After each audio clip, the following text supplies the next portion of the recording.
এই সেই চৈতার কোল, যে কোলটা আমাদের এই সদরপুরে খুব নামকরা একটি স্থান এবং যেই কোলে মানুষ এই পলো দিয়ে, জাল দিয়ে বিভিন্ন ধরনের মাধ্যমে তারা মাছ শিকার করত।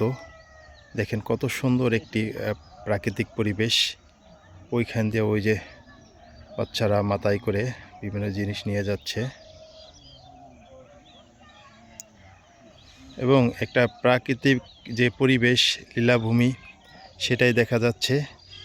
ওই দূরে দেখা যাচ্ছে যে বক ডালের উপরে, বাঁশের উপরে দাঁড়িয়ে আছে, যে কোনোখানে যদি মাছ পড়ে সেটা সে শিকার করবে। আর অন্যান্য পশু পাখি যারা আছে তারা বিভিন্ন পোকামাকড় মাছের আশায় তারা উৎপত্তি আছে। চমৎকার একটি পরিবেশ।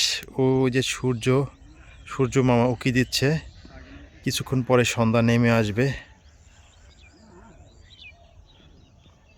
দেখেন এই চৈতারকোলটা আসলে খুব নামকরা একটি জায়গা। আগে বড় বড় অনেক মাছ পাওয়া যেত।